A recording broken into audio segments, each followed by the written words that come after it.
మరి ఏమైనా ఎమ్మెల్యే ఎక్కడ ఉన్నాడంటే ఏమైంది సార్ వాళ్ళ రైతు చెప్పిన మాట నేను చెప్తున్నా, నా మాట కాదు, మళ్ళీ ఇంకోసారి చెప్తున్నా.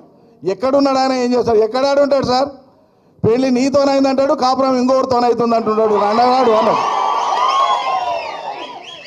ఇందాక సోదరి శ్యామల చెప్పింది, అందరు లోకమంతా చూసిండ్రు, కాంగ్రెస్ కండువా వేసుకున్నాడు, ముఖ్యమంత్రితో పోయిండు, అది అందరూ చూసిండ్రు. ధైర్యం ఉన్నోడైతే అవును నేను చేరినా అని చెప్పాలి. నిజాయితీ ఉన్నాడు, ధైర్యం ఉన్నాడు ఎవడైనా సరే నేను చేరినా అని చెప్పాలి. లేదంటే నోరు మూసుకొని పడి ఉండాలి.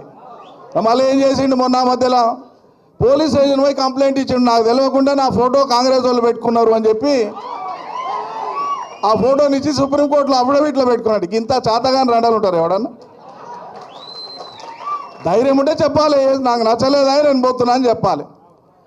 ఊళ్ళల్లో పేద సాధలు ఎవరైనా సరే మనం చూస్తుంటాం, నచ్చకపోతే ఏ పో నువ్వు లేకపోతే నేను తల్లిగారింటికి పోతే నేను ఇంకోటి చేసుకుంటా బాగుంటుంది, ఆమె ధైర్యం ఉండవుతారా?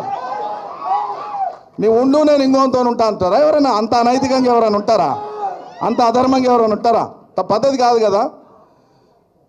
అధ్యక్షుల వారికి నా మనవి, ఆ ప్రాంతంలో మళ్ళా వీడేమైనా పోయింట్లోకి వెళ్ళి ఏమైనా వస్తాడేమో అనేటువంటి ఒక అనుమానం ఉంది.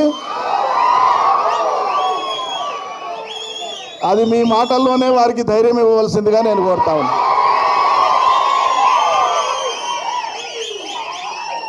ఇది నడిగడ్డ ప్రజల యొక్క ముక్త కంఠంతో కూడినటువంటి గంభీరమైనటువంటి వాయిస్.